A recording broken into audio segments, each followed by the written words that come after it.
الحمدللہ رب العالمین والصلاة والسلام علی سید الانبیاء والمرسلین اما بعد فاعوذ باللہ من الشیطان الرجیم بسم اللہ الرحمن الرحیم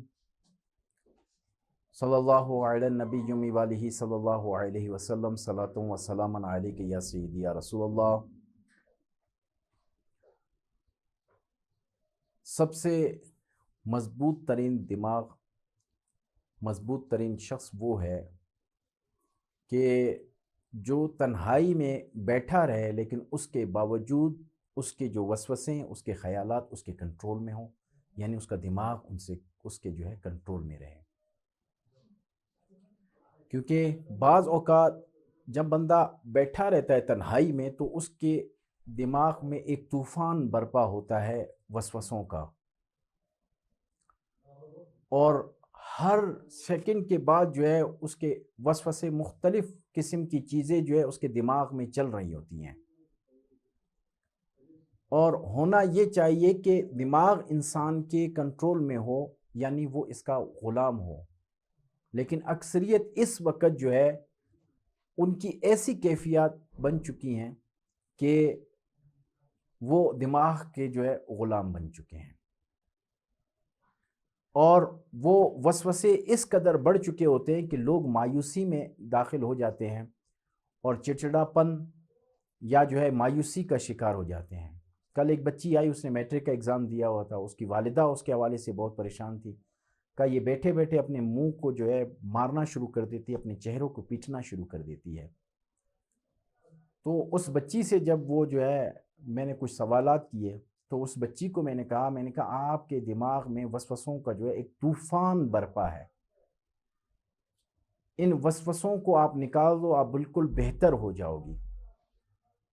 کیونکہ جب یہ بیٹھتے ہیں تو اس کے دماغ میں ایسے وسوسے آتے ہیں کہ ان کا کوئی حل انہیں نظر نہیں آتا، وہ ایک بند گلی میں جا کر داخل ہو جاتے ہیں، جس کے سبب سے جو ہے وہ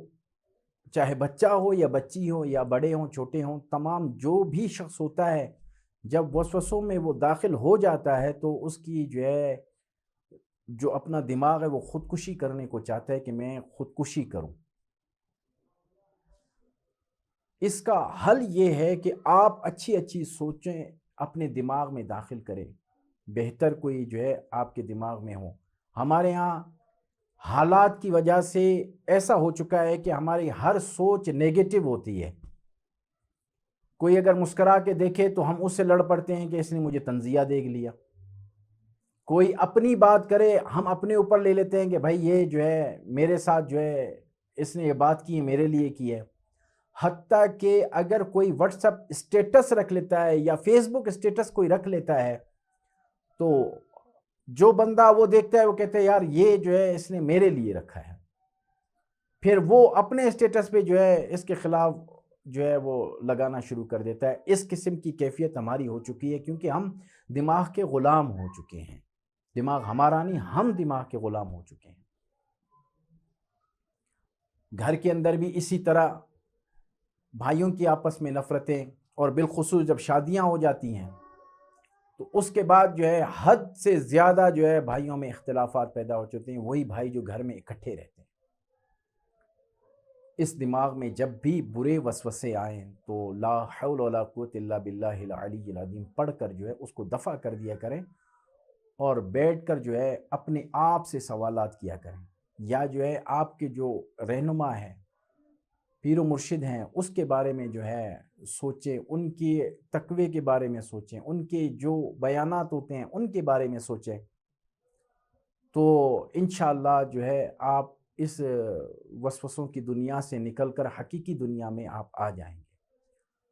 اور دوسرا جو ہے جو باہر لوگ بیٹھے ہوتے ہیں علاج کے حوالے سے پریشان ہوتے ہیں کیونکہ وہاں وہ تعویذات وغیرہ وہ استعمال نہیں کر سکتے، تو ان کا علاج کا طریقہ یہی ہوتا ہے کہ اس کا نام لے کر پھر ہم ان کے نام کی کاٹ کرتے ہیں،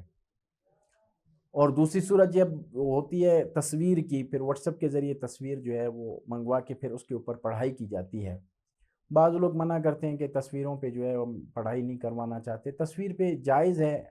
ہاں اس کا پرنٹ نکال کر دیوار پہ لگانا یا اپنے پاس رکھنا ادباً یہ ناجائز ہوتا ہے، یہ جائز نہیں ہے۔ باقی پڑھائی اگر قرآن و حدیث کی روشنی میں کوئی شخص اگر اس پر پڑھائی کرتا ہے تو اس سے جو ہے کوئی مسئلہ نہیں ہے، رب تعالیٰ اس سے شفا عطا فرما دیتا ہے، یا نام کے ذریعے یا اس کے تصویر کے ذریعے جو ہے اس میں جو ہے وہ ہو جاتا ہے۔ بعض اوقات جادوگر بھی تصویر کے ذریعے جو ہے پڑھائیاں کر رہے ہوتے ہیں، لیکن یہ ہے کہ آپ یہ دیکھ لیں کہ جن سے آپ علاج کر رہے ہیں تو وہ قرآن و حدیث کی روشنی میں علاج کرتے ہیں، یا قرآن پڑھ کر علاج کرتے ہیں، یا کوئی منتر وغیرہ علاج پڑھ کر جو ہے علاج کرتے ہیں۔ جب آپ مطمئن ہو جائیں کہ بھئی یہ جو ہے ایک نوری علم کے ذریعے قرآن و حدیث کے ذریعے جو ہے علاج کرتے ہیں، تب ان کو تصویر یا نام وغیرہ بھجوا کر جو ہے اپنا علاج کروا سکتے ہیں۔